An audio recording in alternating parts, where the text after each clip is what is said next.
Awesome. Thank you. Madam City Manager, whenever you're ready to rock and roll, we're ready to rock and roll. Yes, sir. Erica, are we live? Yes, ma'am. Okay. Good afternoon, Mr. Mayor, Council. Good afternoon. Good morning. Yeah, afternoon. Great to see you all virtually. Absolutely. Let's go ahead and call this meeting to order. Madam Clerk, would you please call the roll? Absolutely. Mr. Brennan, Present. Mr. Rickerman, Here. Mr. McDowell, Yes. Mr. Duval, Present. Mr. Vine, Mr. Davis, He's muted. You're muted, Here. Sam. Mayor Benjamin. Here. Present. Thank you. Thank you so much. Red McDowell, would you give us a word, brother? Yes, I certainly will.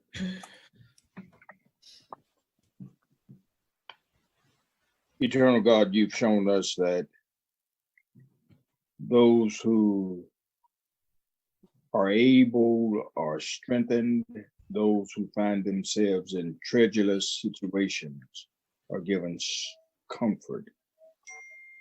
We gather virtually to give thanks for the many blessings you bestowed upon each of us, and particularly residents of our city. In the midst of this continuing health crisis, we ask that each of us remain faithful and not fearful. For the many families that are patient, for the many families where we've lost hope, we ask for your continued blessings upon them. Give them strength and comfort in these turbulent days. We are a resilient city, and responsibly, we will do the right and gracious thing. Touch each of us individually and collectively, allowing us to feel and to sense your presence. We ask it in your name. Amen. Amen. Amen. Thank you, Reverend McDowell. Is there a motion to adopt the agenda? So moved. So second, Second. any discussion? Seeing none, we'll move to the previous question. Clerk, call the roll. Mr. Brennan, Yes. Mr. Rickerman, Aye. Mr. McDowell, Yes. Mr. Duval, Aye. Mr. Davis, Aye. Mayor Benjamin. Aye. Thank you. Madam City Manager? Yes, sir. Mr. Mayor, at this time, we will ask for council to consider the consent agenda items 1 through 6. All right. Is there a motion? So moved. Is there a second? Second. Is there any discussion? All right. Seeing none, we'll move to the previous question. Clerk, call the roll. Mr. Brennan, Yes. Mr. Rickerman, Yes. Mr. McDowell, Yes. Mr. Duval, Aye. Mr. Davis, Aye. Mayor Benjamin. Aye. Thank you all. And Teresa, thanks to city staff for keeping things going. Even you know, we're together when we're apart, and you guys have been executing still on getting people's business done. Yes, Even these challenging times. I'll say a few quick words, and I know we're getting a little more detail from our staff on what we've been doing around the Resilient Columbia. Some really incredible work that our city staff has been doing in partnership with the business community, and it is really interesting. I think we're all kind of adjusting to this new normal. We thought it'd be a little bit of a time off. We're all working harder and more connected than we have been. I've been fortunate enough to talk with all of you individually over the last couple of weeks. And Teresa, I've been very happy with our execution on the Resilient Columbia, particularly Small Business Stabilization Fund. I know we've shared, I think, even all the information publicly with the press and everything else. Melissa's going to give us a much more detailed presentation on exactly how successful that has been in helping sustain some of our local businesses during these periods of uncertainty. As we move forward, and I just want to socialize this, and I've had the chance to talk to almost all of you about this going forward. We need to really spend as much time as possible on a thoughtful, data-driven approach to answer two, maybe three questions, I should say. The first question being, obviously, whatever the governor decides to do with his executive orders, it changes. He previewed some thoughts around public access to beaches late last week. He got a different response from some of the local coastal communities. And on Monday, the tone was a little bit different. So we never know, and nor can we control what the governor does. If he expressly preempts us from acting, that certainly takes certain arrows out of our quiver. However, if he doesn't, then obviously we have the full authority under state law, state constitution, state statutes, and ordinances to always act in the full interest of our citizens. So we can't control that. However, what we can control is our constant messaging around two central questions: the when and the how. You know, that we need to follow a very thoughtful, data-driven approach as to when we start communicating to our citizens about what it means to fully participate in the economy. Because it's one thing to say you're opening the economy. The reality is that citizens and consumers will determine when they feel comfortable and safe enough to participate in that economy. So we're going to pay attention to data. We got some challenging statewide regarding testing. We're behind. We're seeing we'll get a report from Prisma on Thursday at our Midlands Coronavirus Task Force meeting on the impact it's having on the hospitals and the like, and whatever they do in concert with the governor's office regarding elective surgeries. We'll get all that input. But I will tell you what I'm looking for is what every national expert, including the White House, has determined: 1 to see 14 days worth of data of a true deceleration of the spread of the virus. That's what we're looking at. So we're not focused as much on a date as opposed to data that makes us feel more comfortable. What's even more important, however, or as important, I should say, as the when, is more so the how. You know, how is it? What role can we play in helping our citizens feel comfortable fully participating in the economy and helping our businesses? We've been a great partner with those businesses through our small business stabilization program. But how do we kind of create maybe even some type of a good housekeeping seal of approval? How do we lever up our partnership, for example, with Precision Genetics that helps more businesses on their own dime get access to testing? You know, we realize that testing is a great equalizer. It gives you the data you need to make intelligent and informed decisions.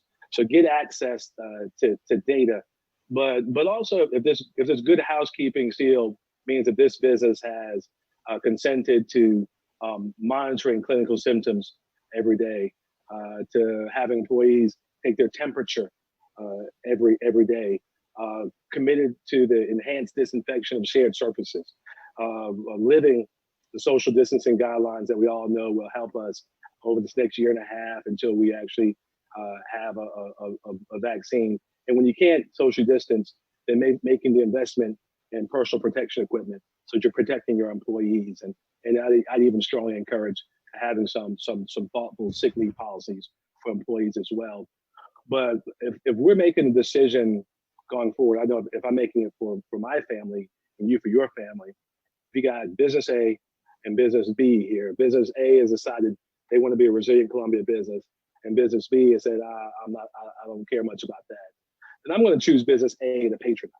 And I think if we can spend some time finding ways to support businesses on that journey, helping people kind of cut through the noise that you hear, regardless of what channel you listen to. We're all getting all different types of data. Employers and employees, good, clean data that help us fully participate in the economy when it's best. We know two things for sure, and it's odd and challenging. It's that social distancing certainly has helped decelerate the growth of and the spread of the virus. At the very same time, social distancing is economically ruinous. This is not meant to be a permanent position. You're not supposed to be here forever. So we've got to think about how, especially if we're following the data, how is it that we help people ease back into strongly supporting our local businesses in a way that we can help support.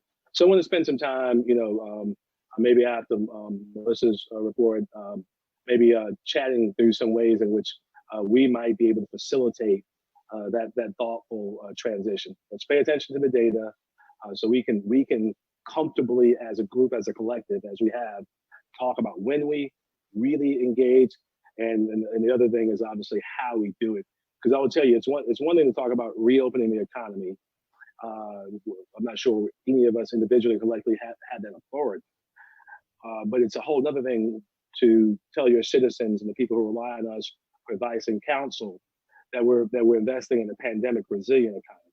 And that type of economy is the kind of economy that not only can be prosperous for all, but we can make sure our families are safe while doing it. I think folks have come to rely on us for that type of advice and counsel, and I think that's where our efforts ought to be focused going forward. So we'll have more time to talk about that. But I just kind of wanted to advance those thoughts as we continue to look at the city's role and make sure we move forward in a thoughtful manner. I'm very happy about the collective leadership we've shown y'all. We got so much more to do. As Americans, we probably have very short attention spans. So a lot of folks are really antsy right now. And it's our job to try and figure out how we can give people assurances, at least when they hear it from us, that they can rely on the information we're giving them in an unbiased way that's focused on the primary goal, which is keeping themselves and their families healthy and safe. And then obviously making sure we have a strong economy so that they can keep a roof over their heads of their families too. They're not meant to be opposing forces. If you're pro public health, you're pro business. If you're pro business, you're pro public health. We need to keep pressing that message, and I think we've done well so far. But we're going to have more and new challenges emerging every single day. So let's kind of keep our eyes on the prize. All right. Oh, two things. Obviously, we both know we have the Midlands Coronavirus Task Force meeting on Thursday, and then you also, if you haven't gotten notice yet, having another meeting on Friday to talk about the disparate effects that obviously the virus is having on different parts of the city and the county. Even more so, it seems like in the county, but on some of African American communities and and different strategies we might be able to deploy to try and help address that. I got some very specific thoughts around that. So that'll be at 11 o'clock on Friday morning. So thank you. Erica, I want to make sure that we're all being heard as best as possible. I was getting some text that folks couldn't hear the mayor well. Can you hear us, Erica or Justin?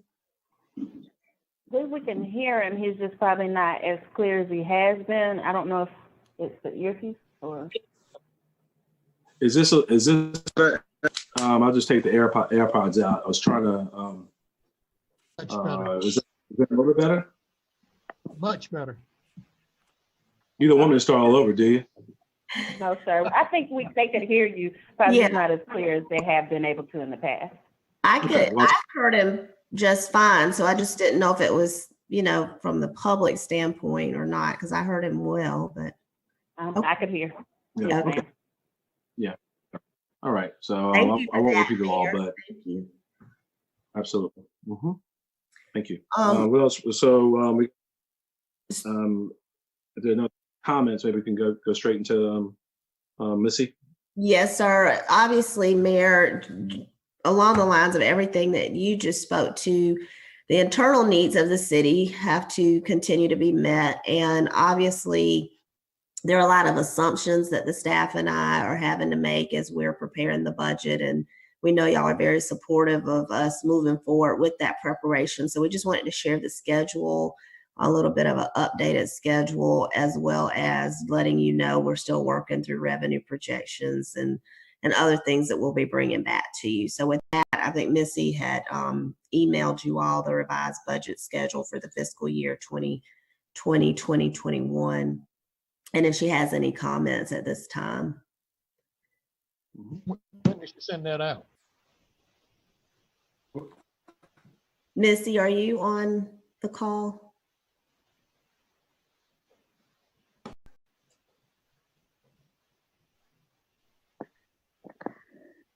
We're checking to make sure she's not muted, Ms. Wilson. And Mr. Duval, she probably in the last 10 or 15 minutes sent you all that updated calendar. Oh, okay. I just got it. Okay. Thank you. It should have also been attached to your agenda. The memo should have been attached to your agenda. The PowerPoint I just sent out just now, a little, or about 15 minutes ago. But the PowerPoint reflects what was in your, the memo that was attached to the agenda. Okay. Yeah, I don't have anything yet. Okay, we'll make sure. I don't have anything yet. Okay. I see it. Okay.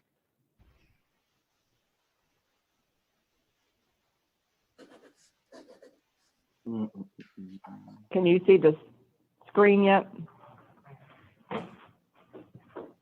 Not yet, Missy. Okay.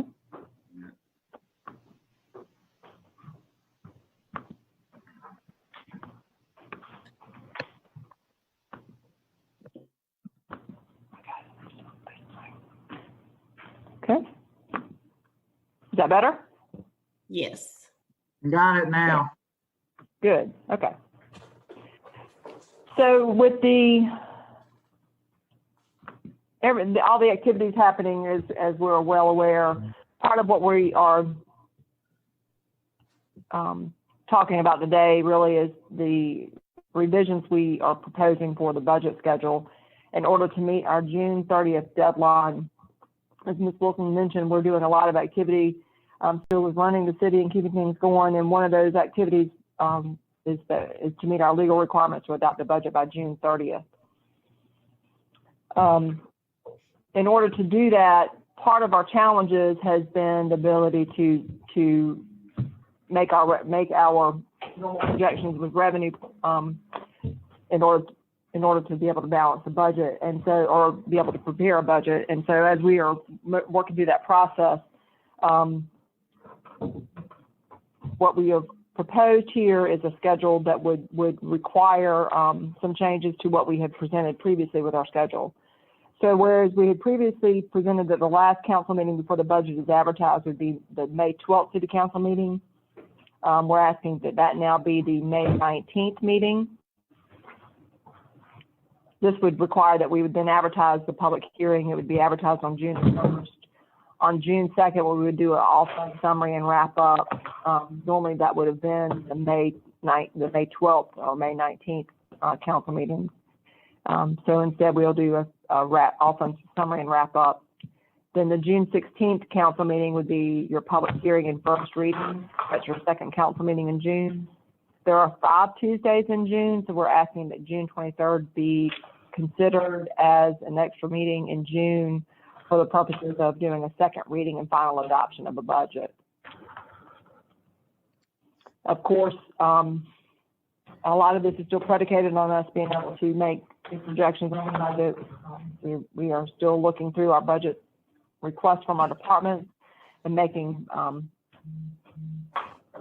not prepared obviously to make any decisions or recommendations at this time. So this would give us some extra time to be able to review what we have, although everything is still subject to change. And if we look at our colleagues around the state and around the country, most are adopting budgets that are then anticipated of amending those budgets later in the year.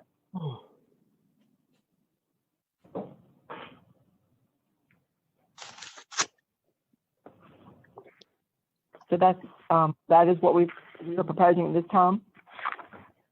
And the schedule obviously is based upon state law and passing a budget by June 30th. I was asking Missy and Jeff as we've continued these discussions, that they heard of any discussions on the state level of, amending that policy for this year or the up fiscal year. We haven't heard of anything like that, but we're monitoring that to see if they're going to give more time for budgets to be passed into the summer months. Without knowing that, we're very prepared to move forward on this schedule. All right. Any discussion, y'all? You need action from us, Teresa? No, sir. We just wanted to share kind of the time frame and let you know that we'll be bringing you much more information in May. Okay. Mayor, All right. So, I just wanted to talk to the city manager and tell her that we all know that budgets are yardsticks on how we think the money is going to come in and how it's going to go out. And it is our best guess this year, even bigger guess than normal. And I think that we ought to all be prepared to adopt a budget that will meet the requirements of having a balanced budget by July 1, start of the next fiscal year, with the realization that every day we're going to learn more about what our revenue actually will be. Every month we will know with more certainty how long this thing will last and what impact it will have on city revenue sources. So I think the staff is doing an excellent job on putting together a budget that will meet the requirements of the law, but I think we all understand that this is an unusual situation and we need to be prepared to be flexible in amending that budget to get more realistic as time passes. Yes, sir. Thank you for saying that, Councilman. Howard, is that amending the budget? Howard, Yes, is that amending the budget before?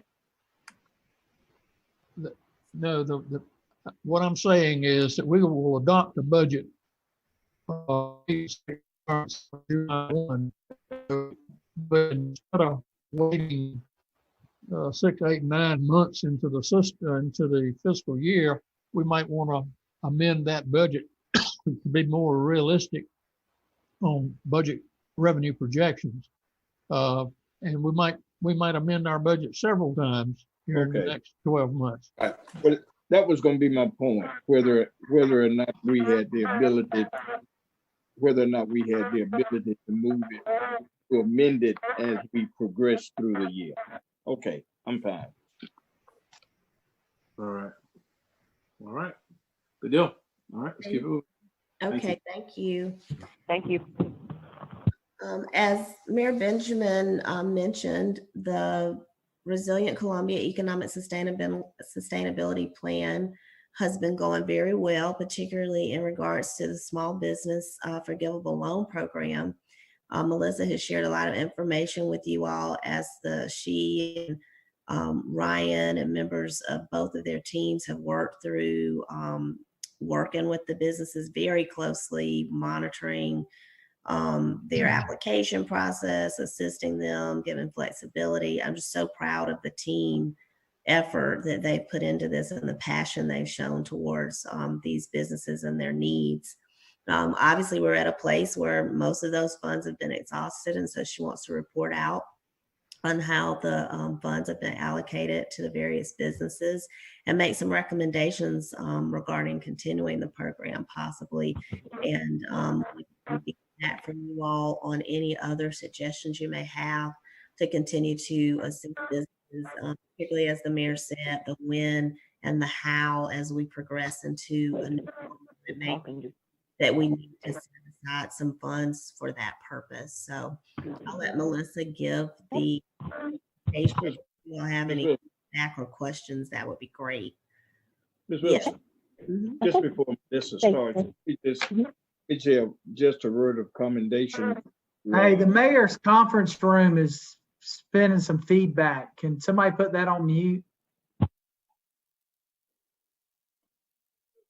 Is it all right? Where are we? You can continue, Reverend McDowell. Go ahead. Oh, okay. Just a word of commendation to Melissa and to all of the staff persons who particularly dealt with our small businesses in our city. I have got many calls from persons who received funds, more positive calls than anything. And I'm appreciative, and I'm sure each one of us are appreciative for the work and the hard work that was done to review those applications and, of course, the rewarding of those funds to those small businesses. Thank you all very much. Thank you, sir. Thank you, Reverend McDowell. And I say this was a big undertaking, but this is one time that I can say for sure that the work and the sweat equity that not only OBO office, but economic development, as you mentioned, finance, business licensing, IT, parking, planning development, everybody had a role in helping us really get this program going and off and started.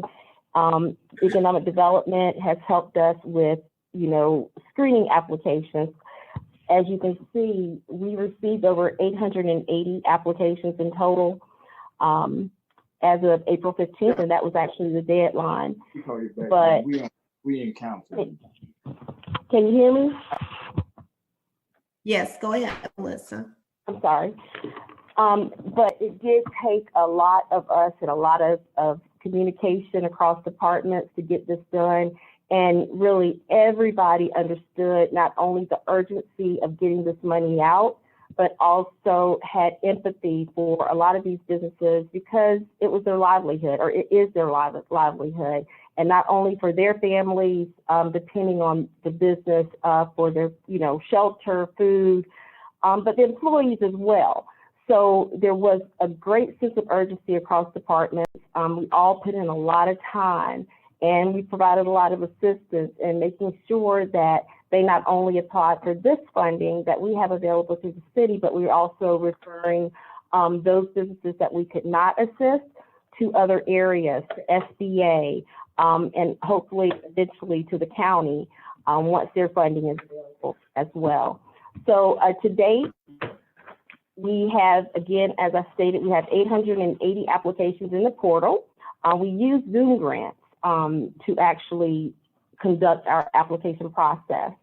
So 492 of those applications that are currently in the portal are still incomplete. There are some duplicates that are there, but those are incomplete. As of April 15th, 388 completed applications have been received, and of those completed, 34 were declined. And most of those that were declined was because either they were a franchise or they were not within the city of Columbia, or they didn't have a business license on file. So after that, we have awarded, and I'm happy to say, and you have the list of those loan recipients. It's been sent to you. We have awarded 220 loan awards totaling $999,750. There's $250 remaining. So we have exhausted those funds, as the mayor stated earlier. And of the 134 that are left that were completed, 103 have been reviewed by our internal review panel. And they have also been not only reviewed, but recommended for funding. And 31 are still in the review process. We know that the need is great.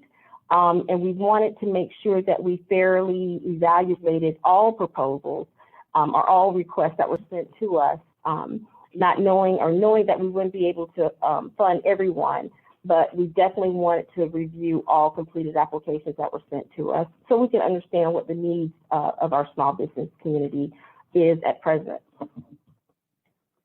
Very good. So we have a total, as I stated, of 220 awards that have been made.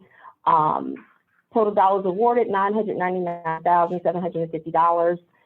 This slide shows you a breakdown of where the money has gone as far as recipients, the awards by district.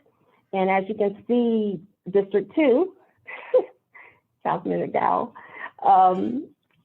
has received the most awards. That's right. 51.8%. I must say that these businesses, and I think it's more so because of the concentration of businesses in that district, but word of mouth. People were sharing the information. They're ready to get the information out. And those applications that came in initially were very, very well done. And they just had their stuff together. So the next district was District 3. 57 awards were made to District 3 that accommodated about 25.9% of all the awards. And District 1 had 16.4% at 36 applications, and District 4, 5.9%. One, because that's a largely residential area, but hopefully if we have some additional funds, we can make some additional awards to those districts. Next slide. The amounts awarded by council district, again, 53.4% went to District 2. What district was that? Is that District what? 2? District 2, sir. Yes, sir. So that's $533,600 actually went to District 2, 53.4% of all the funds that were awarded.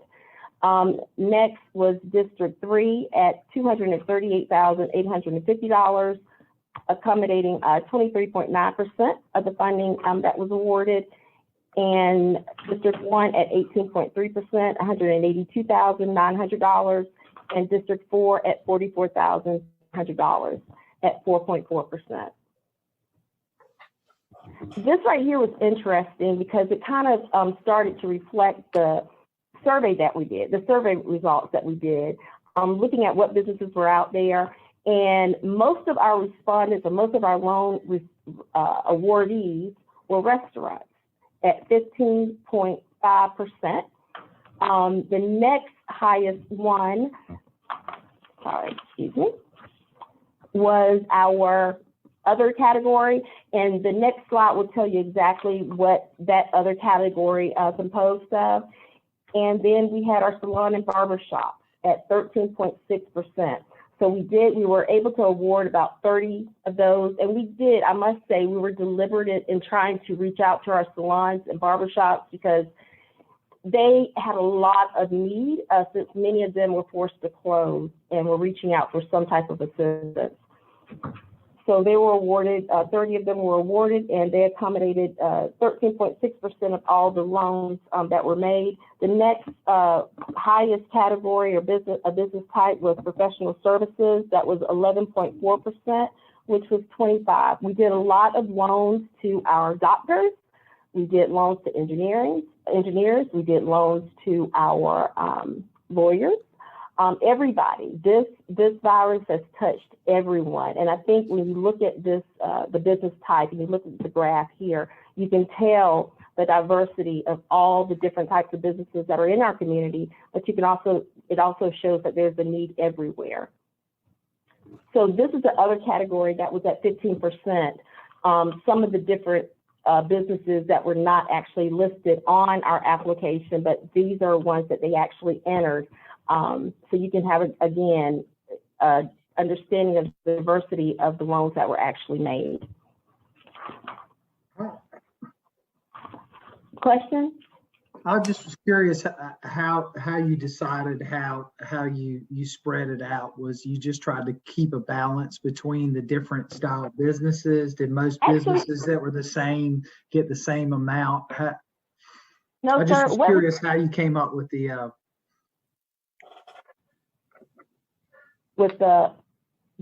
percentages. Everything was done. Everything was done on a first come first served basis. So what we did look at was exactly the budgets that they submitted and what the rent amount was in certain areas compared to other areas. So some awards may be a little higher. You may have the same type of business, but you may have one business that's in one part of the city that the rent and the lease is lower. They may not have received as much as another business in another area where your lease and your rent is much higher. So it was really, we really went in and looked at everything to the point I was even looking at their taxes. So we wanted it to be fair, but we also wanted to make sure that you know, the fairness was reflected in the amounts that we were awarding because in case those questions did come up. Yeah, thank you. You're welcome, sir. So another category or another part of this application process that correlated very closely to our survey was the length of time awardees were in business. As most of you remember, the survey results for the 1,370 responses that we received, most of those had been in business for 10 years or more. And that's also reflected here in the awards that we made. And again, it wasn't anything that I did, any type of magical formula or anything, it's just how they came in. So we had actually 45.5% of our 100 of our loan recipients have been in business for more than 10 years. So we definitely, you know, wanted to make sure those businesses, it's nice to know that they not only came to us, that they needed the assistance, but for those businesses that have been in our community for a while and they've been doing well, they're a part of our community, we certainly wanted to make sure that they were sustained during this time. The next highest category was, yes? Just a comment, just looking at the numbers, I think that the 1 to 2 years of operation, it's not bad, 34 of them. But that also says that we at least had a hand in maybe helping to sustain most, I guess, startups. Yes, sir. We didn't really turn. Yes, sir. We helped a lot of people. Now we did not. You had to be in business for at least a year. That was part of the criteria. But those businesses that had been in business for at least a year or two, we wanted certainly to help. So we did about 34 of those. About 15.5% of all awardees had been in business for 1 or 2 years. 20.5% been in business for 3 to 5 years, and 18.6% have been in business for 6 to 10 years. That's good. Okay. Next slide. This is an interesting one too. Again, nothing was magical. Again, it was just looking at the numbers, trying to be fair in our decisions that we made, making awards and being able to justify the awards that we actually made for these businesses. The average award that was made was $4,500. The award that was made the most frequently was $5,000. And we did not make any loans up to $10,000 because the need was so great. Our range was $1,000 to $8,000. And as you can see, the majority of those loans, 36.8%, 81 loans were made between the ranges of $2,001 and $4,000. And next was the 34.1%, 75 loans were made ranging from $5,001 to $8,000. And the next range was $4,001 to $5,000 at 21.4%. That was 47 applicants received that range of funding. And the least amount of awards that we made was $1,000 to $2,000. And it was only 17 of those that were made at 7.7%. Melissa. Yes, sir. Now, and of course, a part of that, and if you could for just a moment, in a nutshell, kind of what were the documents persons had to submit? Just in a nutshell. Sure, sir. They had to have a business license. We also required your most current tax return, so they could submit 2018 or 2019, and also a copy of your financial statements showing your revenue and expenses for 2019, and showing your revenue, financial statement showing your revenue and expenses for January through March of this year. So we could do like a comparative analysis to see if there really has been a change in the revenue that you're receiving and your expenses. So that's what we looked at. And it wasn't just me, it was the review panel too looking at it. Because part of another criteria was that you had to show a drop in revenue of at least 30% in order to be funded. Based on generated revenue. January through March, yes, sir. Okay. This year. All right. March 31st this year. Yes, sir. Good. Any other questions? Okay. Uh-oh. So the next slide just gives you an idea. This is more, like the mayor mentioned, being data-driven, making sure that we're having an impact, or at least we know what's happening to these businesses that we're serving. And in the actual application, we wanted to know about whether or not your number of employees. So what you see here is that there was a drastic drop, accordingly, in the number of employees. So prior to COVID-19, only 7 employees. These are probably more sole proprietors, people that had, businesses on the side. They had 0 employees, compared to after this virus, where you have 47 of our businesses, or 21.4%, had 0 employees, which is a drastic change from prior to COVID. Another big change I just want to make reference to is the companies that had 2 to 5 employees prior to COVID. It was at 40.0%, or 88, and that number went down for 2 to 5 employees to 35.0%, 77. But some of those businesses that were originally in that category, they actually moved to 1 employee or more. So it was almost like they were just dropping the 21 or more. It went from 25 companies prior to this virus to 7 companies after this virus that had 21 or more employees. So that just gives you a breakdown and a visual of how these businesses have had to cope with the drop in revenue. Many of them did have to get rid of employees, or they changed them to part-time employees. But the bulk of the applications that we received, they actually had to let people go. The next slide, we also wanted to capture, where the money was going, to make sure that, and again, the numbers just fell like they fell. First come, first serve, making sure that, everybody got a pretty fair evaluation of your application, and we actually looked at your need. So hello? So for minority and minority veterans, they received 83 awards, accounting for 37.7%.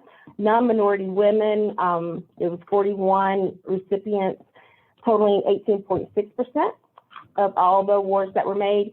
And not applicable veterans, those tended to be your white males. That was at 43.6%, or 96 award recipients.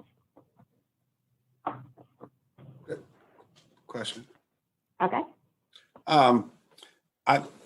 Could you guys kind of discern whether or not these businesses in this category had reasonable relationships with other funding sources, such as banks and so forth, or that them coming to us was the primary reason? I'm going to talk about that a little bit later. Okay, all right, that's fine. No, sir, I can answer it in part right now. We did have a question on the application, because keep in mind that this was done prior to anything being put out there, before the federal government put anything out there, of course, before the county put anything out there. So we didn't want to be too stringent about, finding out if they have other resources or other opportunities that they've applied for, even though we did ask the question. So that is a question on the application, whether or not you have applied for other public or private funding options to sustain you during this time. Some applied, they did, some applied, they did not. But it really wasn't fair to, at that point, because we were so early in this process and dealing with this crisis, to, tell someone they couldn't because they had applied for funding. Right. A lot of those awards are just coming out.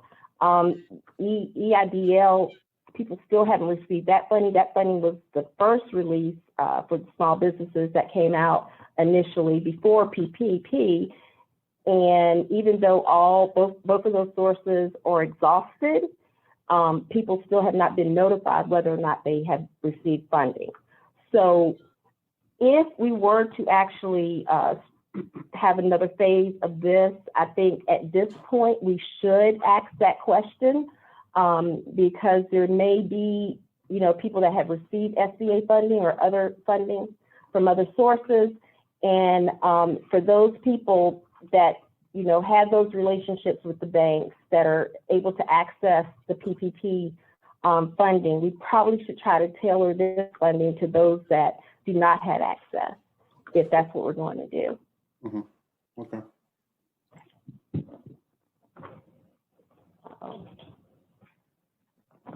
So the dollar amounts that went to different categories, again, minorities received 408,000, almost half, not quite half, but almost half of the funding, the total dollar amount that went out.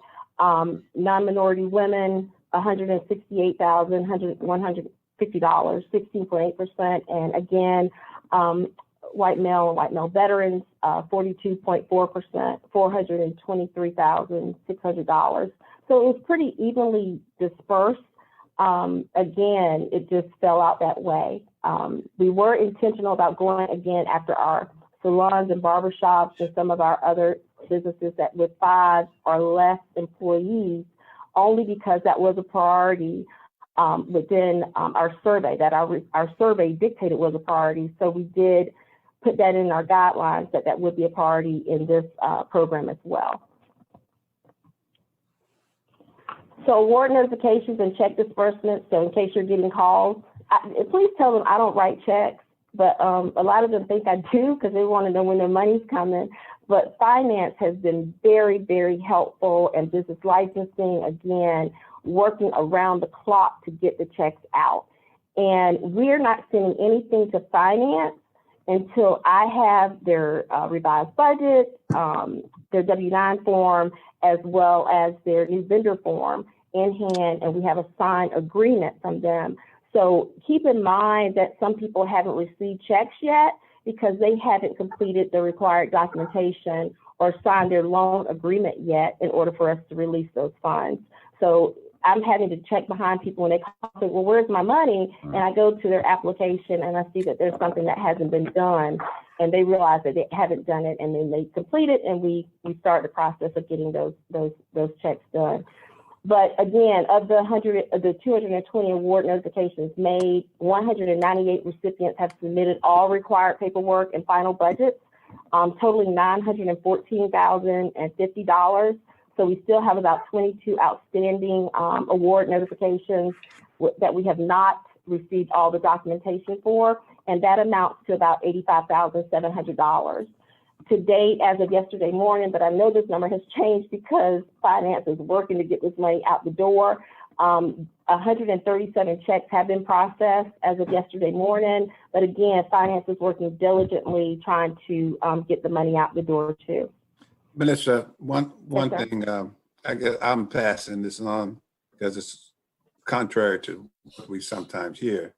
The business owners that I talked with, or sort of talked with me, the ones that were kind of in waiting status because of a need for additional information and that sort of thing, there was no complaint about that. I think that was taken as a part of the process. No, they weren't ticked off, or you get the usual complaints about it.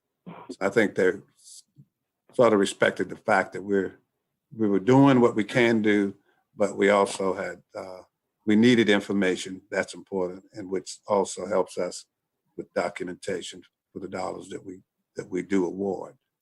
Yes, so I think y'all did a pretty good job with that. Thank you. Thank you. And again, it takes, we have a lot of checks and balances through the process. We have our internal review committee that are looking at these awards. I'm not part of that process. I let them do that. That's made up of OBO and economic development, their officers. We were going to use our external partners, SBA, SBDC, but of course they're all tied up right now with trying to assist those citizens and clients with SBA applications.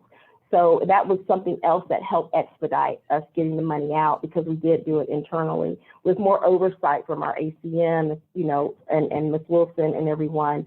But it helped us work together internally to get the things that we need to get done inside so we can get the money out, because we understood the urgency in getting this money. A lot of people needed this money, especially at the beginning of April. We got a lot of calls. You're like, well, where is it? Where is it? Where is it? And when it finally came like the week later, they were so happy and so grateful. And we received a lot of positive feedback. This money is needed. Even I would say that we've got the most calls from the money that we have lent out the least. So the smallest awards we're getting the most calls from.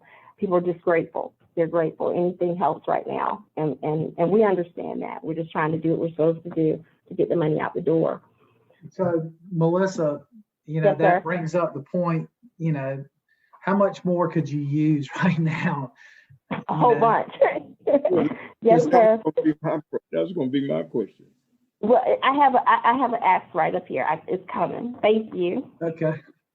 Yes, sir. I've never heard Daniel Rickman ask that question in many years. Well, we wanted to also give you an idea of how the loan funds are being used.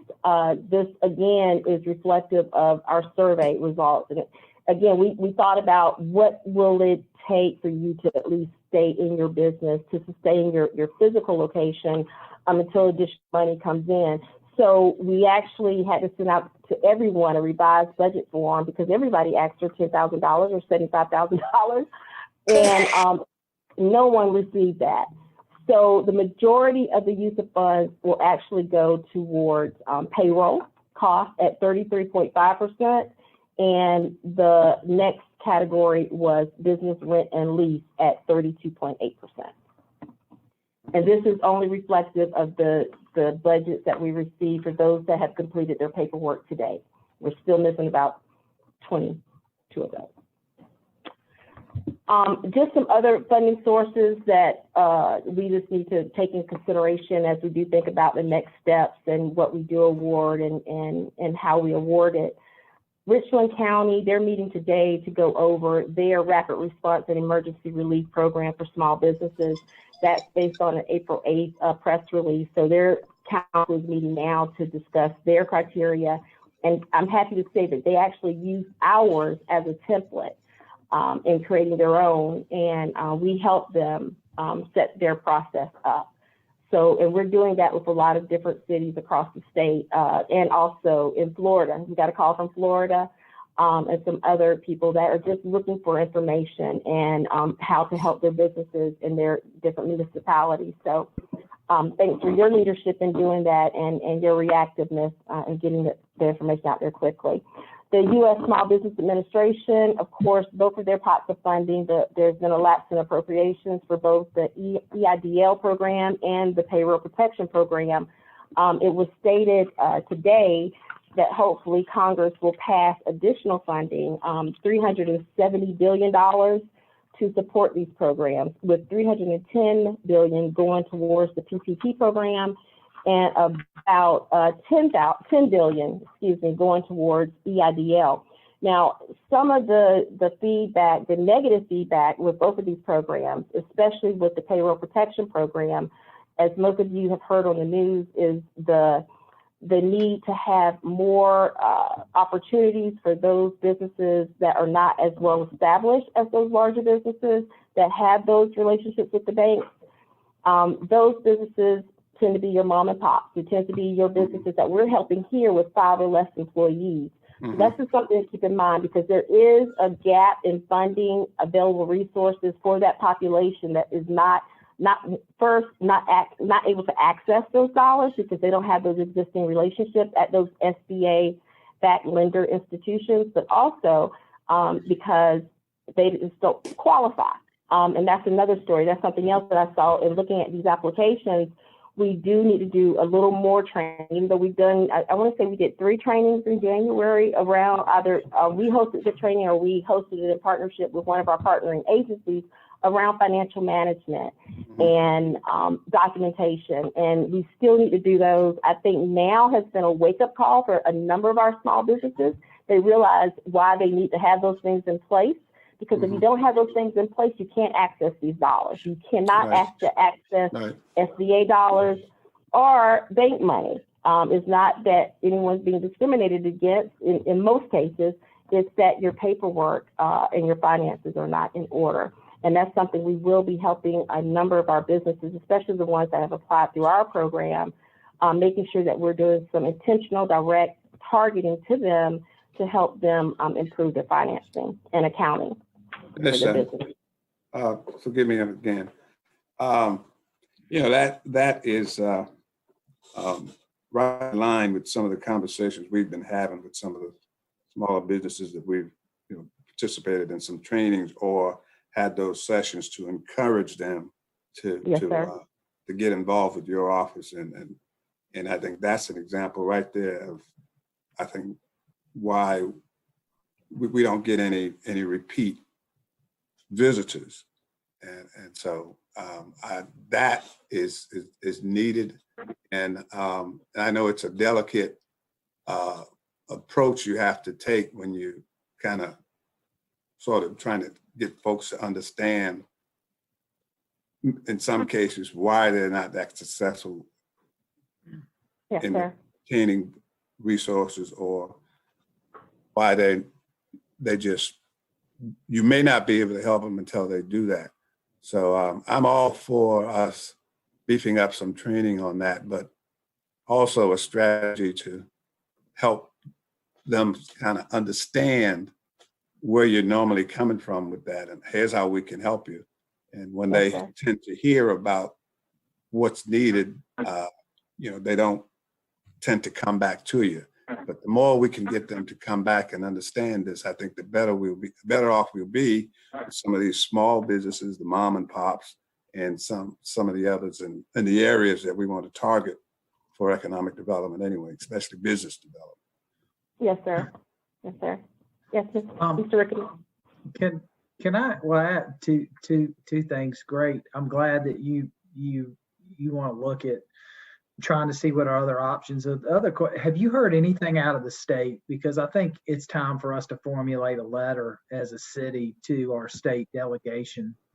I've heard a lot from those folks talking about the situation going on here, but I haven't seen much action. And I'd really like us to engage them to take part of that $1.8 billion that's sitting over there and appropriate it not only to the city to help small businesses, because the transition is going to be the hard part. If it's 2 weeks that we see people starting to open up, they're going to need they're possibly going to need the capital to help get back open.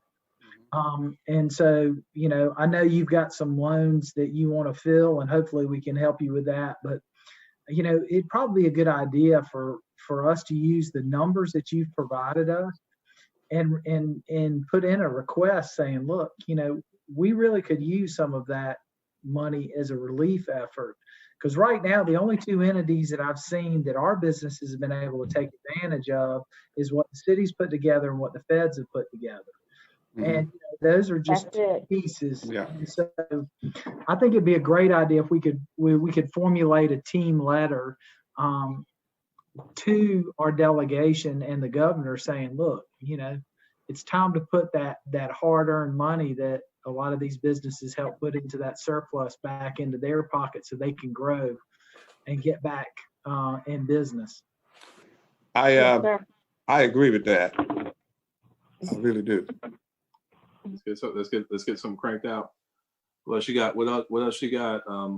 I have one question, and I don't know if I should wait until we get to the CDBG, but my question really came around is, we had this original allotment of 18.5 million.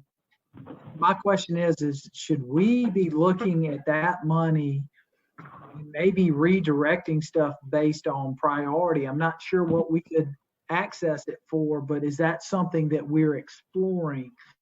Because that's money that we know is coming our way, and could that make a difference, especially with the time, it's changed since we had that public hearing back in early March, February, when I can't remember when it was, but is that something we ought to look into?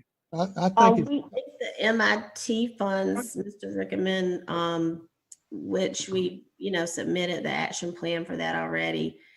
Not sure that, and Gloria can please speak up if you already know the answer to this, but being that they were attached to a specific event, the last, I guess that I'm not sure which flood or weather event it was, Gloria, or. Yes, can you hear me? I don't know that they would allow us to use it for this purpose. They would not. These funds that we are receiving for CDBG mitigation, specifically for that, in order to build more resiliency, to put projects in place that would put us in a better position in the event that we have future disasters like we had during the flood. So yeah, this is specifically for that type of mitigation for infrastructure and things of that nature. But we are going to talk about briefly, I will update you on the CDBG CV, which is the CARES Act funding that's coming our way. Okay, thank you. I just have one more slide and then we'll let Gloria have the floor. This is the act, Councilman Rickerman. We did have a loss loan reserve fund set up that you all approved. However, once PPP came out, that actually, made our program or our recommendation for this program non-existent.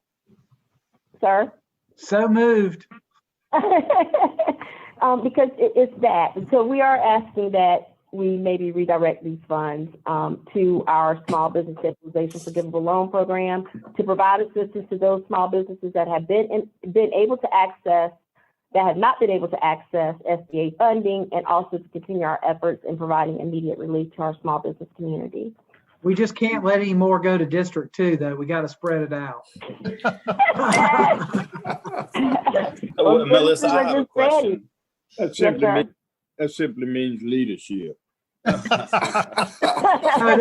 that's called luck. But you're in the center of the city. You ain't been out of Red McDowell Way. And Melissa, what else can we do to get the word out if we do approve this second round? What y'all have done a wonderful job. What can we help with messaging? I think that the second round, you probably have people, the 134 applications that we have completed will probably suffice. People, we can still get the word out by making, some press. And again, public relations, I left them out, but they've been tremendous in helping us get the word out and about the success of this program and giving us ideas about marketing and making sure that the different media outlets have the information, not only about this program, but also about our survey that we did. And just, Melissa, so just it's clear that just based on the average size loan we're seeing, the loans you have in the queue will probably exhaust the entire 500,000, right? It will probably will come close to it. It probably will come very close to it. It's 134 of those, and Gloria's going to talk about some other possible funding that we may not be able to use. But any additional funding that we can get, it won't go to waste. I think what you said earlier too, and what Councilman Rickerman alluded to about the preparedness as people are transitioning back into this traditional work environment, helping those businesses sustain or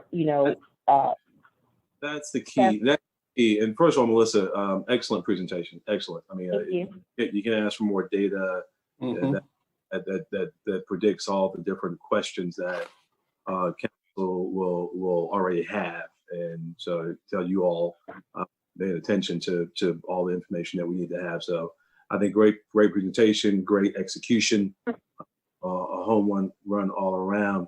I'd be interested in hearing Gloria. I know Gloria is going to, as you mentioned, and Teresa mentioned, as well may also have some thoughts about additional CDBG funding. I don't think, quite frankly, I think this has been thoughtful and judicious use of public resources in a very smart way, and we need to resource the tranche 2 as much as possible. I do also want to make sure that if we have the ability to use some CDBG funding or other funding, that we set something aside, and that I think it'd be the vast minority of this $500,000 for this how piece. You know, how we help those businesses kind of transition to the new normal, and that's not $7,000. That's probably less than $100,000. But how we put a very clear action plan in. This is how you can be a resilient Columbia business. And then set something aside there, and then also I think just kind of pay attention to some of our larger community needs around testing that we might have to. Our businesses need to make sure they pay for that. We can use our hopefully our testing platform as a foundation for it, but we will have to have some ability to meet some community needs. So I'd say at least keep a portion of that set aside, and also look at whatever we might be able to use in CDBG funding as well. But I agree with everyone else, and whenever the time is most appropriate, I'll second Daniel's motion. Is it? Are you done, Melissa? Is it time? Yes, yes, sir. I'm finished. And again, I just want to thank the other departments, PR, economic development, everyone, IT, finance, business licensing. They're not tired of me yet, and they still take my calls, our calls. Everyone has been working, hard and around the clock. Everyone, adjusting to this new normal, working from home, not having access to some types of printers that you need, office jets print kind of slow. So at 12 o'clock at night, that can be makes for a very, very long night. But we have worked together, and I think it's made us stronger too as a team. It's very clear that this is a great team effort, and congratulations to you and Ryan and everyone, Teresa, the whole team making this happen. I'd be curious if there's any clear direction on CDBG, if there is something available there that we might be able to lever up quickly, because I think one of the key parts of this entire effort is we've been able to move fast, as others have been talking. We've been actually doing, and that's a certainty of operating with our own funds. If we have to seek some type of specific direction from HUD or whatever else that slows things down, I don't want to hang our hat on that if we aren't able to move very fast. Also, let's put a pin in the request Mr. Brickaman articulated too, about a letter to the state, asking the state to kind of step up on some of the small business relief efforts too. It's again, it's one thing to talk about doing something, it's another thing to do it. And our folks have been actually doing and making sure we get resources of our small businesses. Federal government stepped up, local government stepped up. We need to step up too. Yes, sir. We'll make sure that letter is drafted. We can transition to Gloria's presentation. I know that with the HUD funds, there will always be some type of. Yes, we can hear you. Yes, ma'am. I'm sorry. Before we transition, I didn't want to interrupt Melissa's presentation, but before we transition to something else, I have a few comments. And oh, yes, ma'am. Okay. I'm sorry, I couldn't tell if I was on. First, I echo everybody's sentiments on giving kudos to Melissa and her team, the entire team. It's been wonderful, but I have to say, Melissa, you have been working above and beyond. I have, Melissa even did a live stream with me to answer questions and make the presentation. And I've gotten so many calls and emails from that presentation. So they have done great work. So I wanted to give Melissa kudos, but I also wanted to reiterate that I think the 500,000 will be exhausted based on what is currently in a queue. And so after we look at all options, I think if we are limited other places, that this council is going to need to consider the ability to be able to see if we can continue to fund this program at some level, because there are going to be a lot of people that are not going to qualify for the SBA funding for various reasons, but are critical businesses that we need. And we know, we can tell already that we were the ones that were able to get the money out quicker and be able to document what we're doing. So I just want to put that out there, that I think that not just a round of funding for the ones that are in the queue, but there are still people who are just now finding out, like last week, that this program is available. And so there are needs that, you know, $2,000, $5,000 would go a long way to sustaining some businesses. So I wanted to put that out there.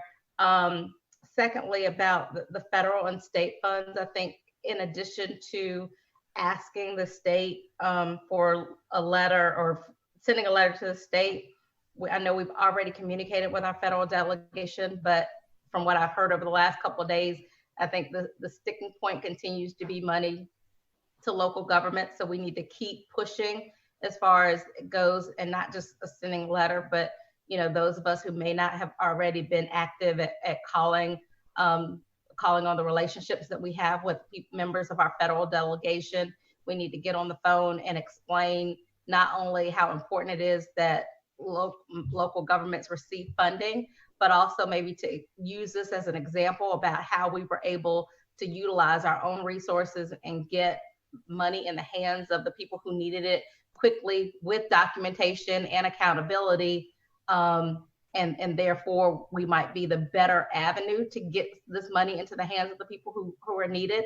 Because even though we're very well-meaning, we know that the federal dollars have not flown the way they're supposed to, and they're running out very quickly, and the smaller businesses are not getting it. So I'd add that up there. And then for Melissa and your team, just a suggestion. I know that you're working on this, but just thinking long-term, I got 3 calls just yesterday from people who I think got checks yesterday and were super excited and were very complimentary of you and staff. But being able to capture those testimonies and document, just as we've done with our flood relief and everything else, so that when we are able to tell our story and how we were able to utilize our resources to really get help in the hands of the folks who needed it most, that we're able to do that. So if PR and others can maybe start working on that while it's really fresh on people's minds, I think we need to start pulling together that information and that documentation so that can support other programs as we move forward. Yes, ma'am. Thank you. This is Melissa. Actually, Alicia has been working with us on that. Information together also, but she's actually reaching out to some people, getting pictures and everything. But thank you very much. I'll certainly share that with staff. Okay. I'll send the 3 names of the folks who called me yesterday.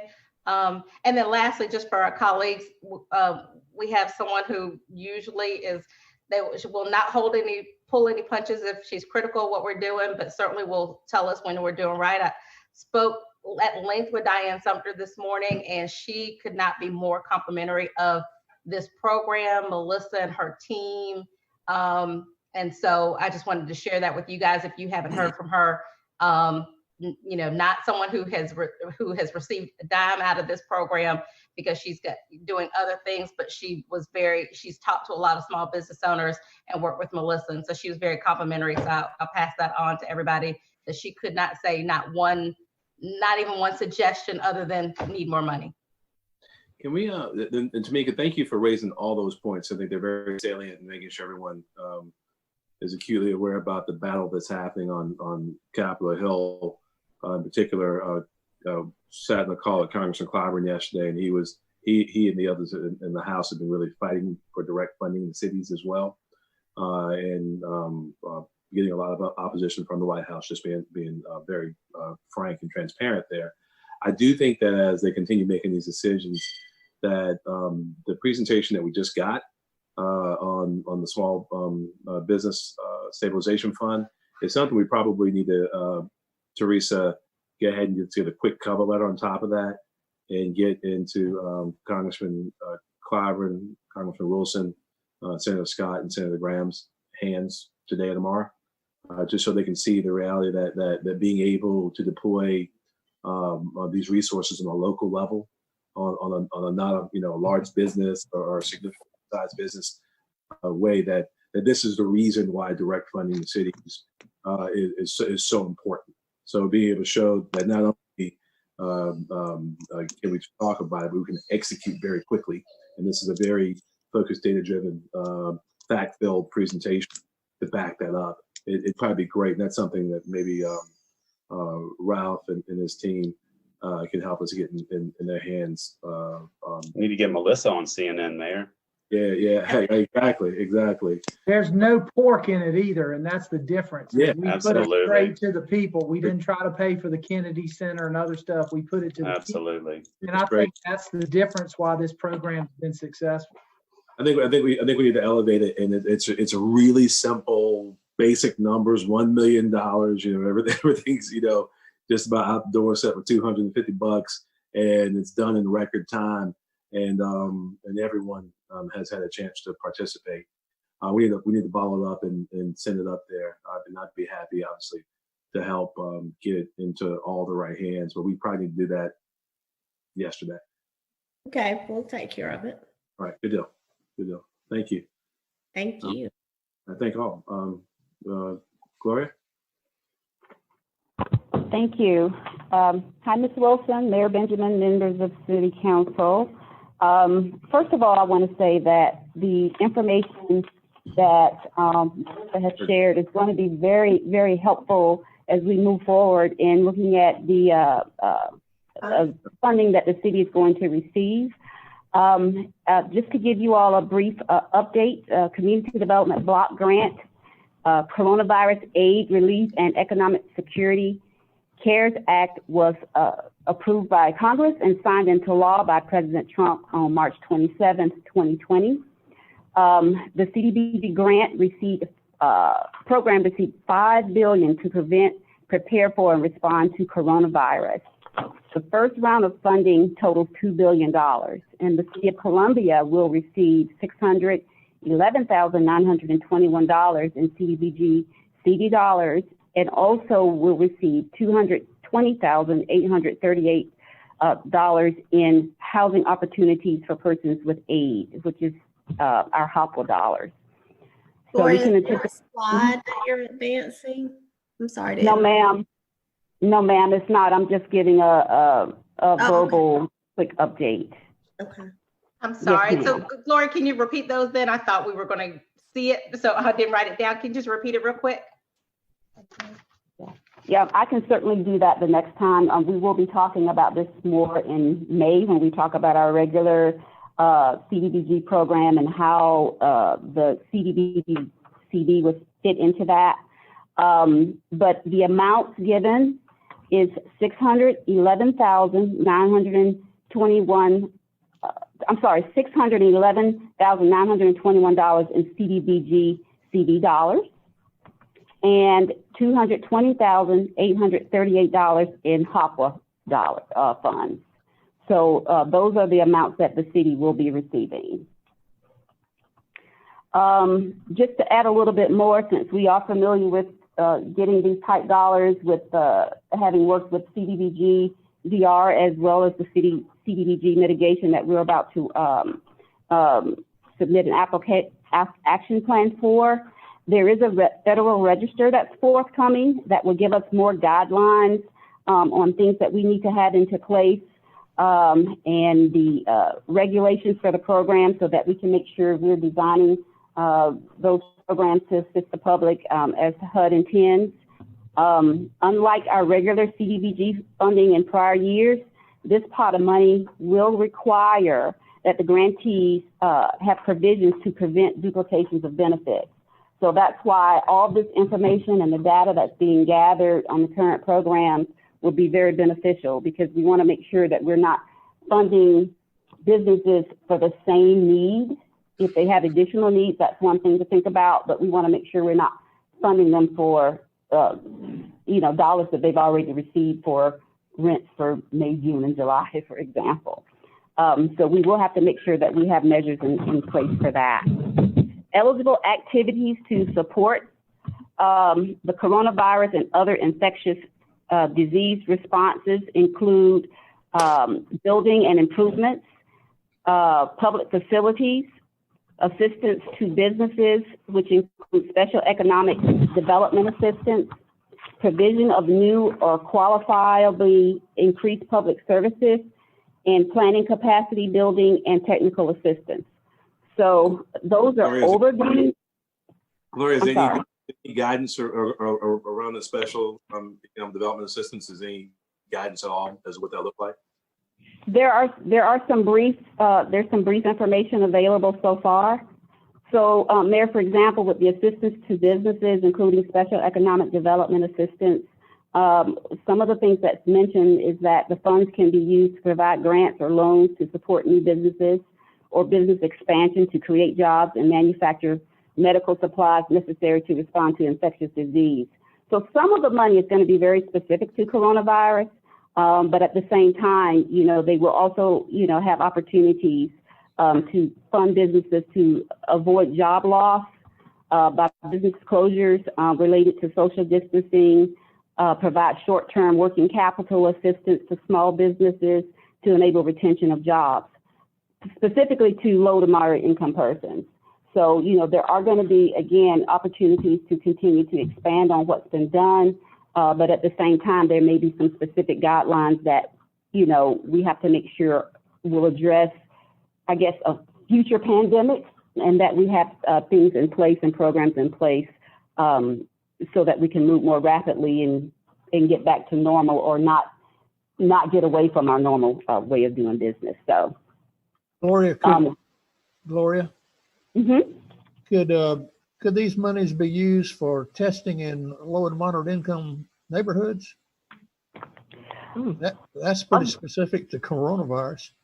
That is very specific. In fact, under public services, and that's Councilman Duvall, correct? Right, yes. Okay. On the public services, it does say that the funding can be used to provide testing, diagnosis, or other services at a fixed or mobile location. So that is something that we can look into in terms of how, to design that type of program and who would actually implement it, if we're funding a subrecipient to do that type work. So that is possible. It sounds like this would be a good topic to explore on Friday at the mayor's meeting on helping our neighborhoods. Okay. Well, that is an eligible activity. Amen. All right. Okay. So again, we have so many plans going on, but right now we are in the public comment period for our community development, the 5-year con plan, and also the annual action plan, which is due to be submitted on or before May 15th of this year. And so we're going to bring that back to council.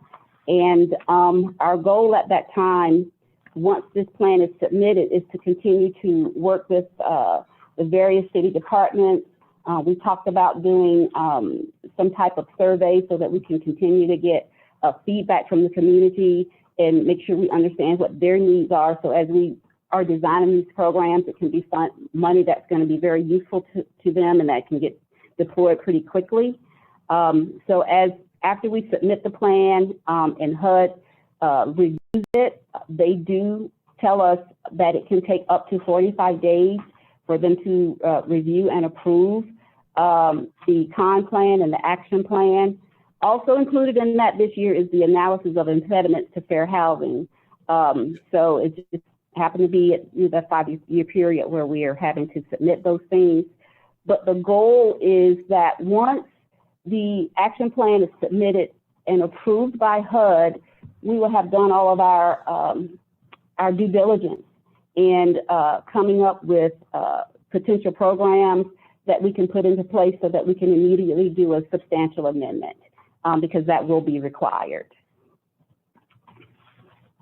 Hopefully we will hear within the 45-day period. get the plan, the substantial amendment resubmitted. One of the changes with this actual funding pot of money is that they have reduced the public comment period from 30 days to 5 days. So we are going to be able to expedite that process. It won't take as long, but we'll make sure that we clearly understand that process and ensure that the public does have their ability to provide feedback and comments so that we can get the substantial amendment resubmitted. And ideally, the goal is to make sure that we can have programs funded and contracts written so the money can begin being deployed in August.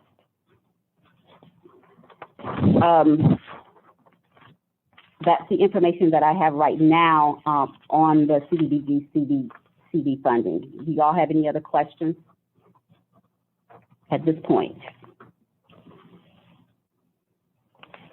Any questions for Gloria? All right. And yes, we'll continue to. I'm sorry. We'll continue to provide updates at the next meeting about this funding and any other potential funding that may be coming down the pike. Or did you need to open up the public? Ask the mayor to open up the public hearing before you. Are you going through any other slides regarding MIT? Yes, I do have a brief presentation for the MIT. Okay, probably open that up now, Mayor. I thought we transitioned into it, but let's go ahead. Public hearing. Thank you, Art. Okay, thank you. All right, so we're going to move right into our presentation for the CDBG mitigation. Most of you are very familiar with the program. We briefed council on it back in February.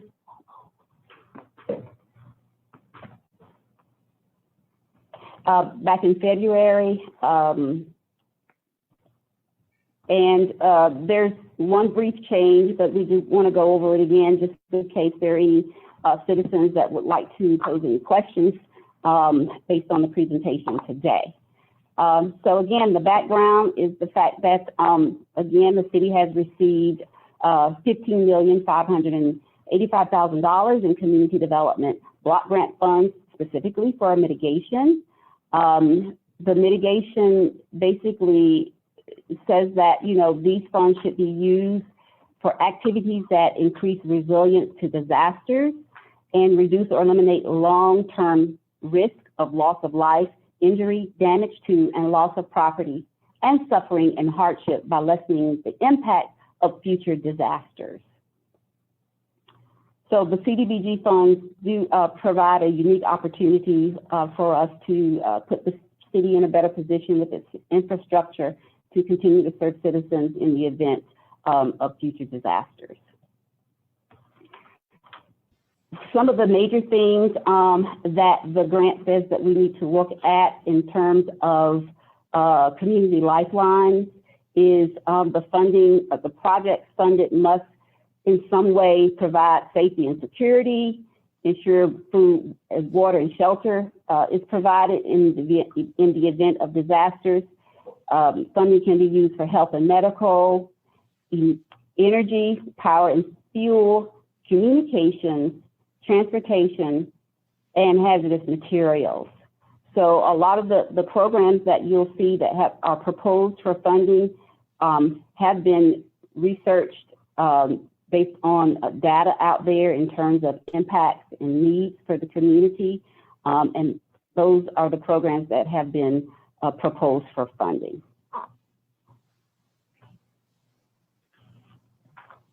All right, so in terms of the budget, we talked to council before, and the Columbia Canal head gates and lock gate repairs, one of the projects that was proposed, is for $8 million, I apologize. And also there's the Olympia fire station replacement with proposed funding of $7 million. But what has been added to this is an additional project, which is critical facility generators in the amount of $950,000. And we'll tell you a little bit more about that later on in one of the slides. We're also including $1.7 million in planning activities that will cover planning, oversight, and monitoring, and for administration, $929,250, which is the $18,585,000. These projects will also serve areas that are at least 50% low and moderate income, which is one of the Federal Register requirements. And so at this point, I'm just going to quickly allow Folsom. I'm sorry, Mickey Folsom. My mind went blank. He's sitting right here with me. And I'm going to turn this over to him to briefly go over the Olympia Fire Station project. All right, greetings to the council members and Ms. Wilson and the mayor and other staff. Greetings from Chief Jenkins and the Columbia Fire Department. I'm gonna go to a brief background, then we'll go on to the project highlights. So back in 1996, the city purchased a floor shop that was built in 1974 and retrofitted to serve as a firehouse in Olympia, USC, in the downtown corridor. The purchase was intended to be a stopgap measure to provide emergency service and to meet ISO requirements. Although retrofitted, it was not intended or built for 7 days a week, 24 hours a day, 365 days a year to use as a firehouse or accommodate fire personnel.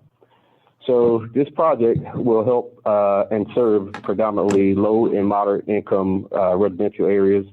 Also, it will provide a modern, resilient facility that will be able to resist extreme weather events and ensure critical response. Also, this will provide the ability to house additional emergency response units in times of natural disaster and position as to assist with mass evacuations. This will also help us accommodate future growth, such as a ladder truck. With the influx of new multi-story construction going on, those are some of the things that we're going to need. So also, as Mr. Heath talked about, this building will be have a backup generator as well to provide power for extended periods during the time of disaster or extreme weather events. We can answer any questions later on after this presentation is done. Thank you. Now I'm going to pass this over to Gregory Tucker, who's going to talk about the Canal Headgates project. Thank you, Gloria. Very easy task today of justifying the use of these funds for a worthy project. The fact that the canal headgates basically supply much of the drinking water and the fire protection water to about half of the city of Columbia makes it really a slam dunk project for that. But to just expand on that slightly, we do want to make sure people do understand that the headgates are a critical component in the continuing and adequate supply of water use for fire protection for the city, as well as supply for the safe drinking water for residents. Some residents, the flood sort of brought it to the surface in 2015 of how critical it is of the infrastructure involved or served for these purposes, which includes 5 hospitals, the region's only level 1 trauma center, 6 major universities and colleges, Fort Jackson, which is the largest basic training base in the United States, McIntyre Joint National Guard Base, state capitol, and all the federal facilities within the city of Columbia. And unknown to a lot of people, though, it is also the feature or element which also helps to control the water for the Columbia Hydro facility, which provides 10 megawatts of green energy. With that being said, we truly believe this is a worthy project, and it really fits the bill for the mitigation to help prevent for future disasters. As 2015 noticed, we needed more resilience for that. And with that, I will turn it back over to Gloria. Thank you. All right, thank you very much. At this point, we're going to have ACM Gentry talk about the critical facility generators. So the project we've added to the MIT action plan since the last council presentation would be generators at 2 critical facilities, one being Columbia Police Department headquarters and the other being our fleet services operation. It's important, as you can imagine, that both police and fleet services continue to operate during power loss. And while we certainly have experienced losses in the past and have been able to overcome those, it would certainly be easier to continue to operate with no hiccups if we had power at both of those facilities. Fleet not only supports the police department vehicles, but the entire city's fleet, which includes fire department and all of our other critical operations, public works, water, sewer, all of our other needs, that most of which continue to operate during disasters. So having generators at those two facilities were identified as a critical need. Fortunately, we have generators at other facilities, so those were the two that rose to the top when we started looking. So that's the project that has been added. Thank you. So again, this has been a long process. We are approaching the end of our public engagement process. After today's meeting, we are still accepting public comments, and we'll go over, how the community and citizens can continue to provide their comments to us. The draft mitigation action plan, the last day to submit public comments is going to be April 30th, which is next Friday, and the deadline to submit the mitigation action plan to HUD is May 2nd.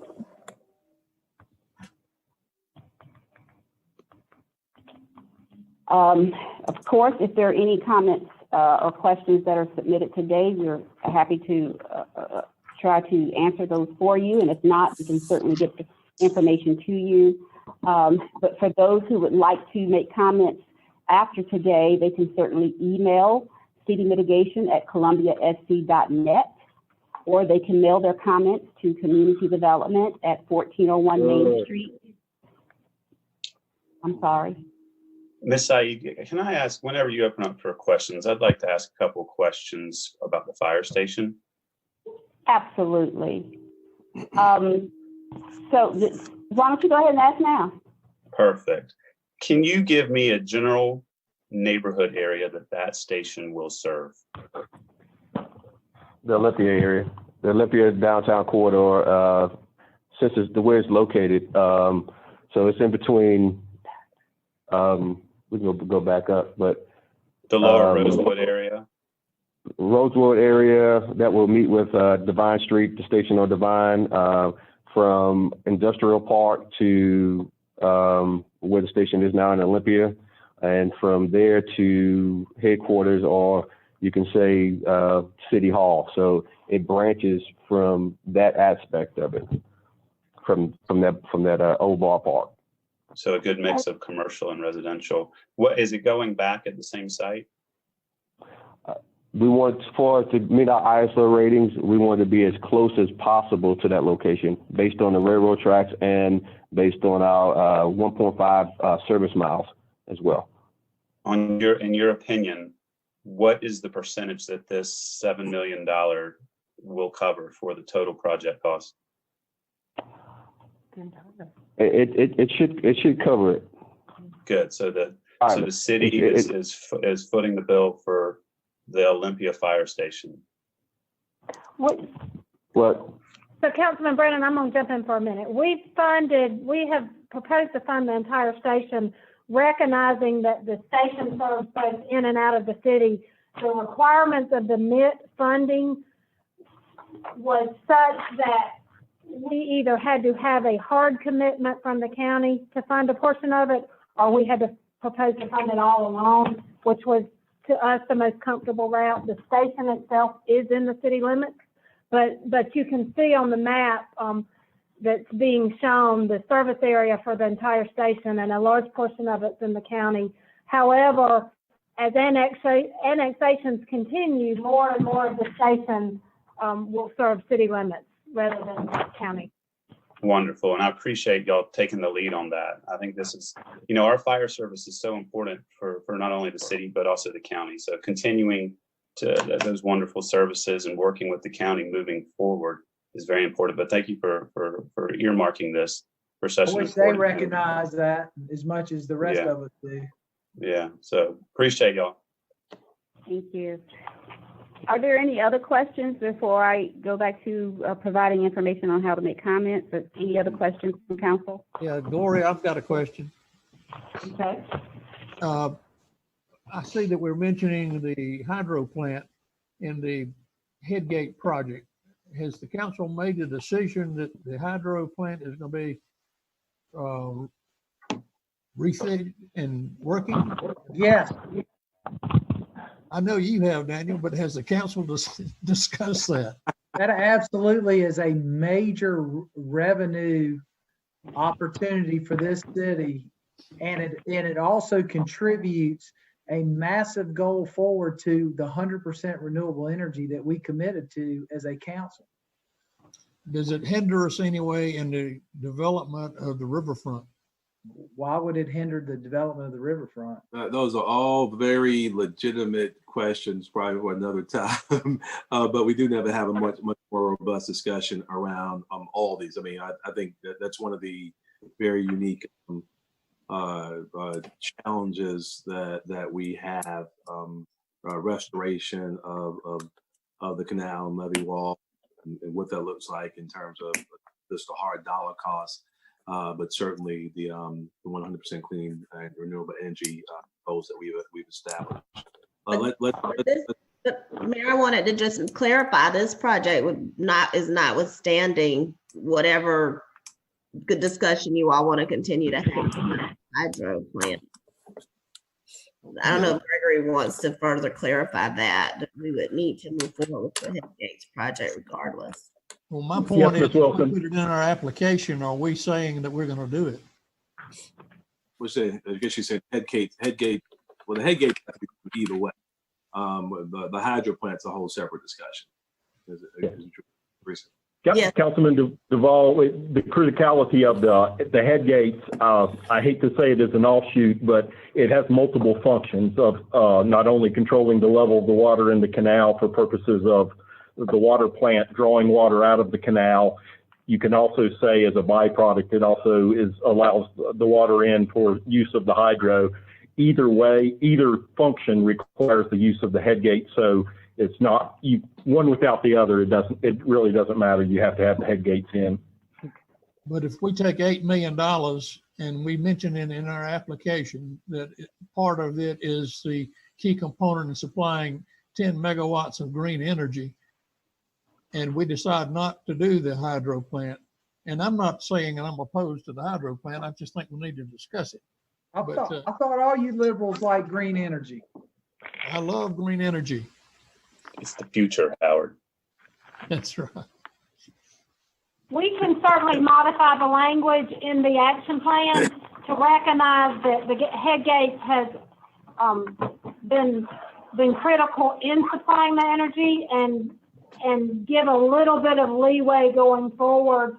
Although, as Gregory said, the headgates is critical to the water source, which is really driving this project, not the green energy. But certainly, in order to move forward with a future project for the hydro plant, the headgates has to be in operation. So we'll work on that language to tweak it to address your concern, Councilman. We need a wiggle room.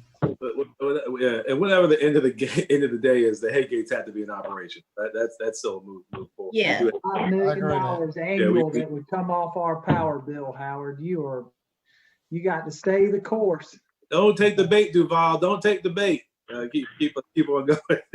Mr. Mayor, I was going to inquire if whenever you all have finished your questions with Erica, I know we have a couple of public comments. I don't see any related to No, you're none related to this public comments. I wanted to make sure.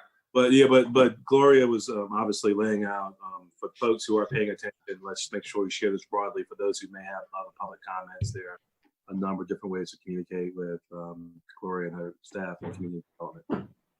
Absolutely, absolutely. So I've already mentioned the email address, mitigation@columbiasc.net. Of course, you can mail your comments to Community Development, 1401 Main Street, 4th floor, Columbia, South Carolina, 29201, and label your envelope with CDBG NIT. And also you can go on our webpage to nit.columbiafc.gov. That'll get you there. There's a comment form that you can fill out and submit at that particular point. So again, we will get this submitted on behalf of the city by May 2nd. Our deadline for comments is April 30th, and we appreciate your time. Thank you. Thank We you, just- Gloria. We just need permission to submit it on or before May 2nd. So we will need approval, Ms. Wilson. All right. Is there a motion?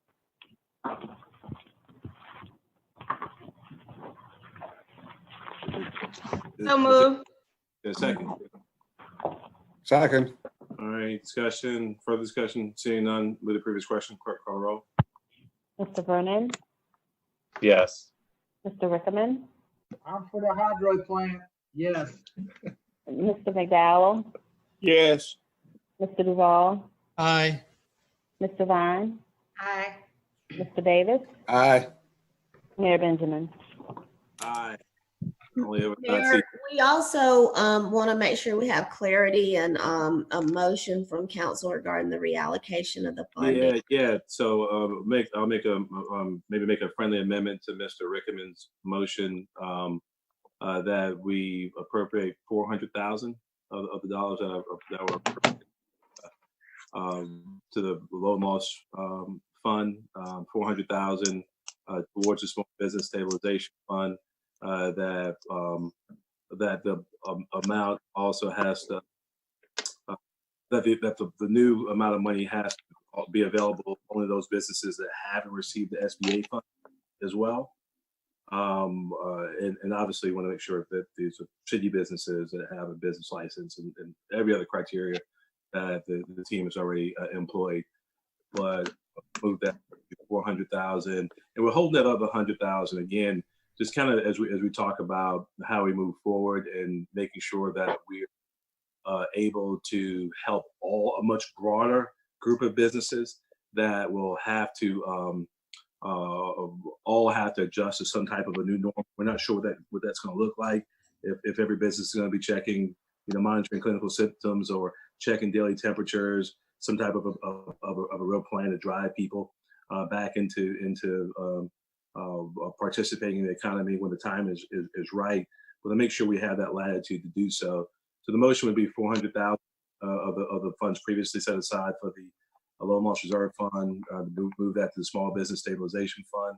That it only be used for businesses that not participate in the SBA's PPP program. They be city businesses with a business license. So moved. And all right, the motion, Mr. Rickman, I'll second it. Second. Second, Mr. Davis, Rob. Any other discussion? All right, move the previous question, clerk call the roll. Mr. Brennan, Yes. Mr. Rickaman, Aye. Mr. McDowell, Yes. Mr. Duval, Aye. Mr. Vine, Aye. Mr. Davis, Aye. Mayor Benjamin. Aye. And Ms. Wilson, can we just ask, I know that Ms. Lindler will be monitoring all this, but I strongly believe that at least another 500,000 will be needed for the businesses that are not getting assistance in other places. So I'd like us to continue to look for, monitor that and look for other resources to be able to supplement that fund back up to $1 million. Yes, ma'am. And of course, the CARES Act, the CDBG CARES Act funding is over 600, and we just won't have access to that until later on, probably more like the fall. So that's a good possibility, but I know the urgency of now. So we'll continue to monitor that very closely. Thank you. And I'm we got a couple of questions, public input, public comment. Excuse me, as I leave the screen, I'm going to go to the clerk. Here we go.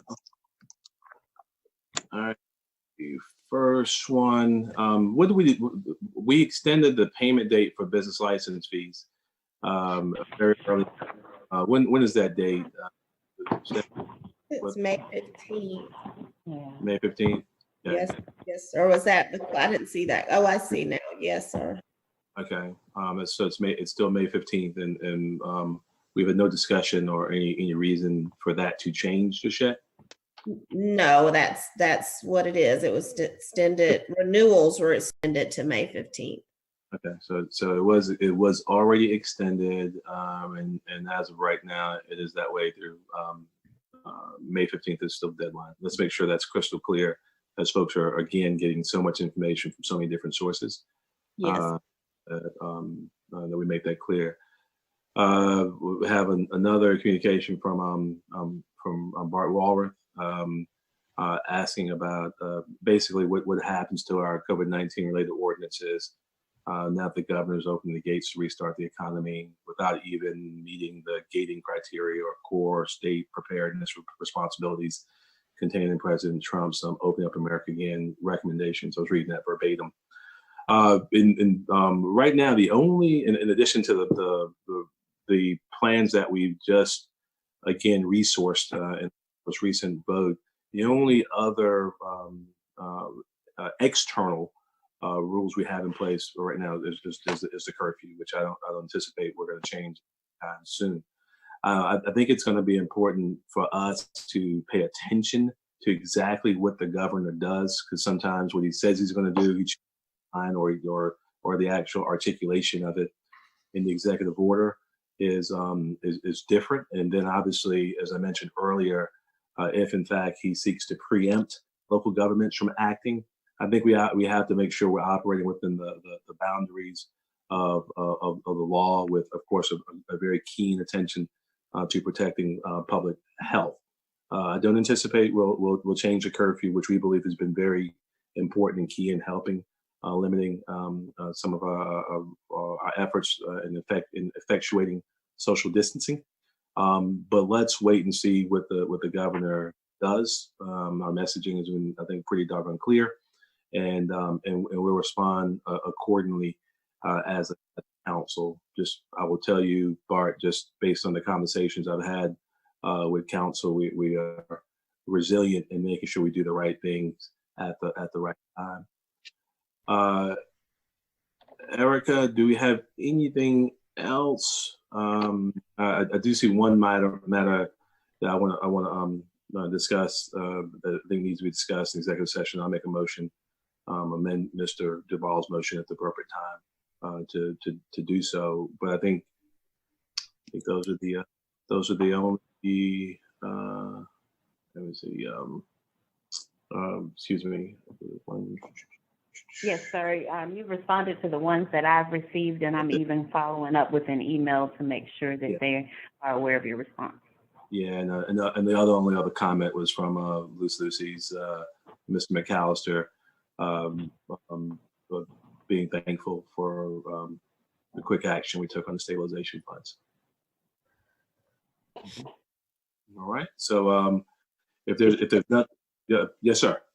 Mr. Matt, just before we go into executive session, what I'd like to do is for our May meeting or gathering, I'd like to put it on the agenda, an update for the Columbia housing.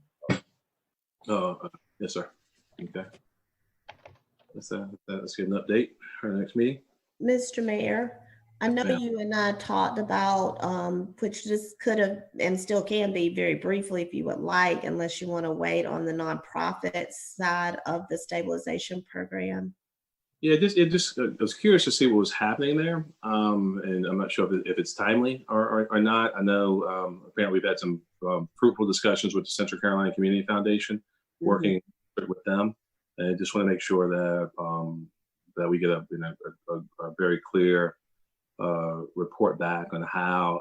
What I liked about the presentation, the Small Business Stabilization Fund, is that it really seemed to encompass the entire community in a number of different ways. And I think we just have to really make sure that we're crystal clear as we articulate how those funds are used, even if we partner with CCCF and their they're incredibly good at what they do, that we resource very diverse needs, big and small, new and old, all across the community. That we just want to make sure our proper oversight role in using is considered. If we can get a report maybe back on the next meeting, Mr. Brennan. Mr. Mayor, you're talking about nonprofits. I think I just wanted to talk about Midlands Gives coming up. What day is that? Tuesday, May 4th, I believe. MidlandsGives.org. Please check it out to help our nonprofits that are in need. Amen.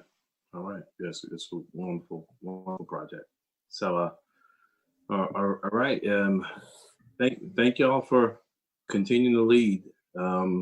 Even amongst our fellow cities, I think we're still kind of blazing a trail, y'all, getting a whole lot of things done. And our staff is making it happen. Let's keep our ears to the ground and keep listening to folks out there. It's amazing how many good ideas our constituents come up with every single day. Let's turn that ideas into action too. Mr. Duval, you got a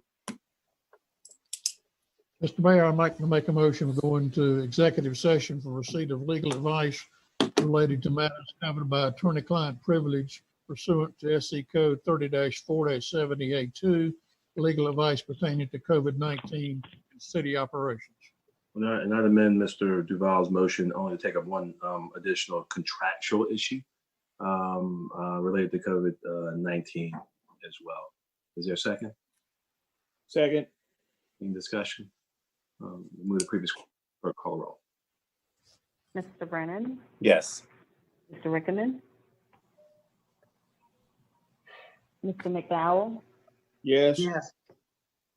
Mr. Duval, Aye. Mr. Vine, Aye. Mr. Davis, Mayor Benjamin. Aye.